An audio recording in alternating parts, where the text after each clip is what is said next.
G'day, it's fugitive Australian journalist Shane Dowling from the website and YouTube channel Kangaroo Court of Australia. Now, I've just published an article in relation to the Farah by-election. I've covered the budget a bit, the budget last night, federal budget that is. And I'm going to try something different this time. Instead of just reading out the article I normally do, I'm just going to keep myself on screen. I'll just skim over the article. I'll read some parts out fully, but other parts I'll just skim over. And before I do, the number one thing you can do to help shine a light on corruption and fight corruption is to spend a few seconds at the end of this video and click on the share button and share this video on social media, Facebook, X. Click on the little envelope and I'll send the link out to your friends, email out the link to your friends for the video. And the other article I published is titled How Angus Taylor's Crimes Have Killed the Liberal Party. And it's in relation to the $80 million fraud that federal Liberal Party leader and coalition leader Angus Taylor was involved in a few years back, where he had $80 million in effect just transferred to an organisation or a company he set up in the Cayman Island. And that was for payment for water that didn't exist. And it became known as Watergate. Now, I've got the actual links to that scandal in the article, so you can go to the article and click on the links. But if you haven't heard of it before, or just Google Angus Taylor, Watergate, and you'll be able to find stories on it. Now, without a doubt, that would have played a part in the Farah by-election loss for the One Nation candidate. I know that because the old media reported that water buyback by the federal government was an issue for quite a few voters of Farah, anyhow. And if that was an issue, well, they all would have known about Angus Taylor and the $80 million Watergate fraud scam he was involved in a few years back. And that might help explain why it wasn't just a few voters who jumped ship or just 5 or 10%. It was a huge number that just deserted the Liberal Party. And I'll read out the exact numbers. One Nation received 6,800 odd first preference votes in the May 2025 federal election. And the Liberal candidate at the time, Susan Ley, who won the seat, received 44,743 votes. But on Saturday, One Nation candidate, David Farley, won the seat with 38,868 votes, first preference votes. The Liberal candidate got just over 12,000. So the Liberals have gone from over 44,000 first preference votes in 2025 down to 12,100 odd votes in the recent vote on Saturday. So they've dropped 32,000 votes. That is massive. Why such a turnaround? Well, it's unexplained. The fact that Angus Taylor knifed Susan Ley in the back to take the leadership could have part to do with it.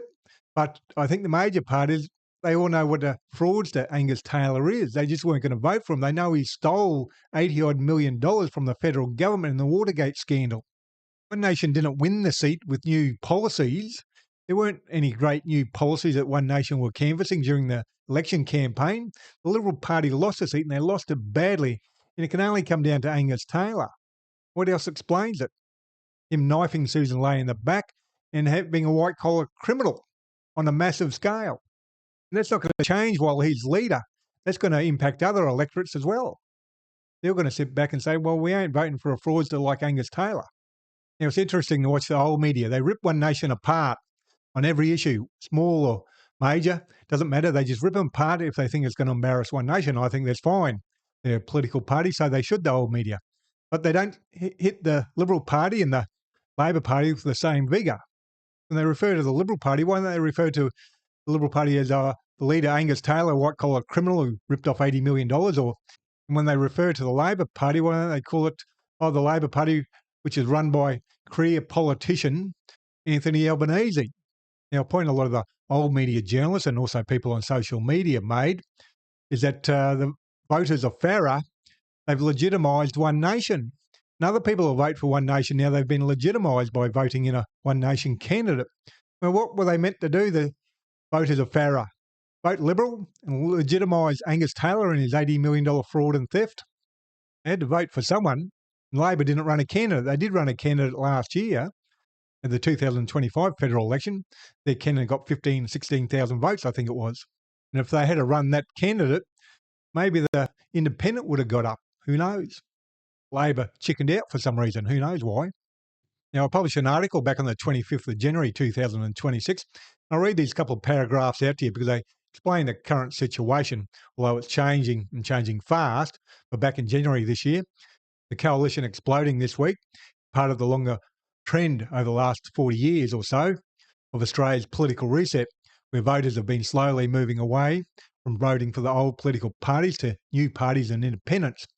The Liberal Party and National Party coalition separating has helped expedite the political reset by driving more voters away from them, with polls showing Pauline Hanson's One Nation is a major beneficiary of the coalition's failings. Federal Liberal Party / National Party coalition is dying before our eyes. And come 2028, will be an unelectable rabble who will never again govern Australia, at least not without the support of minor parties or independents.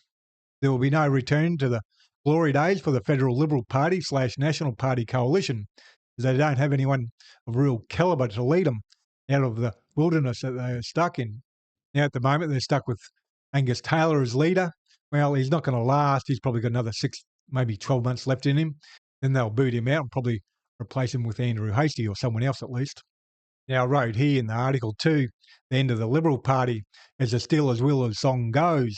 The Liberal Party is stuck in the middle, with clowns, teals to the left and jokers, One Nation to the right. They're boxed in. They can't go anywhere. If they try and win back the One Nation voters by going hard right, well, they're going to lose the teal voters and lose more seats to the teals in the city. And if they do the opposite, go left to try and win back the teal seats, well, they're going to lose One Nation voters. And I'll show you a short video now where Angus Taylor even talks about trying to win back the One Nation voters by going hard right, although he doesn't mention the word hard right. I'll show you that video now. One Nation, your friend or your enemy in the political scheme of things? Well, I think the people who vote for One Nation, many of them are our friends. Absolutely. No question about that. And we want them to vote for us. Let's be clear. But they are our friends, and we are conscious of that. And we want to regain the trust of those people who are thinking about voting One Nation in the future. And I know we've got to do hard work to achieve that. That's why I've announced what I have in the last 24 hours. It's why we've got to put Australian values at the centre of our immigration system. It's why we've got to put up the red light to radicals and not let them into the country. This is all about making sure that we can restore trust in voters in the Liberal Party and the National Party. Now, if the Liberal Party and National Party hadn't given their preferences to One Nation, then the community independent probably would have won the seat. Now, One Nation's winning the seat of Farah by-election shouldn't surprise anyone.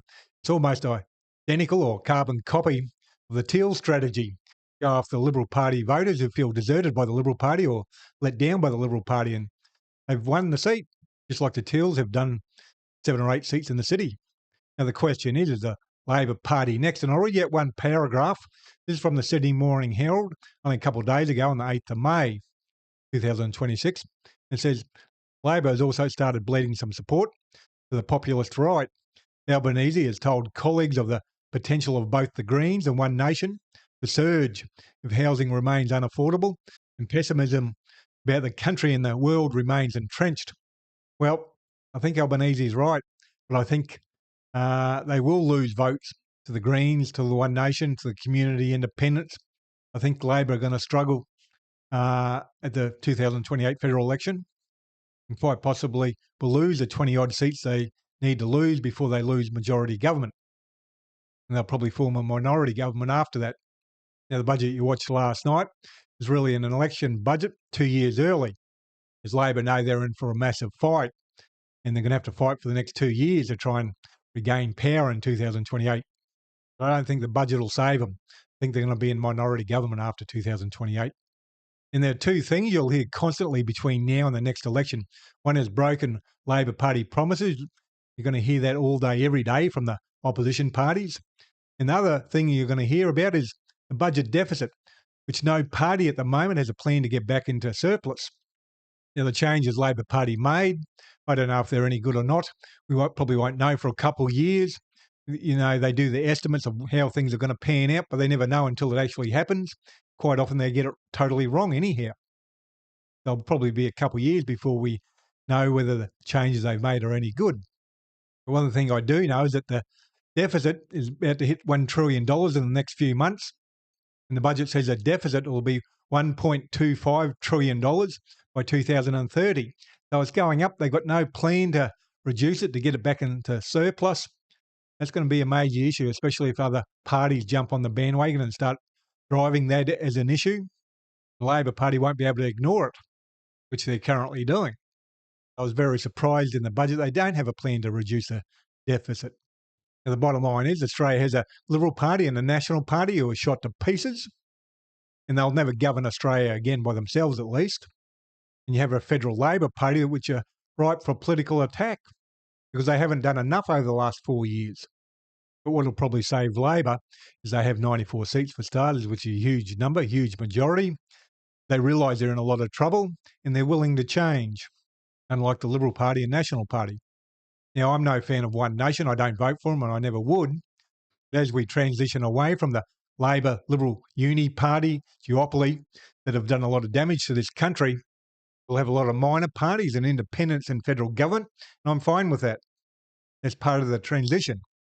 And it's already started anyhow. We've got 10 independents in federal government, the Teals or community independents. So it's already started, been going on the last few elections. Well, it's accelerated the last few elections, been going on for about 40 odd years.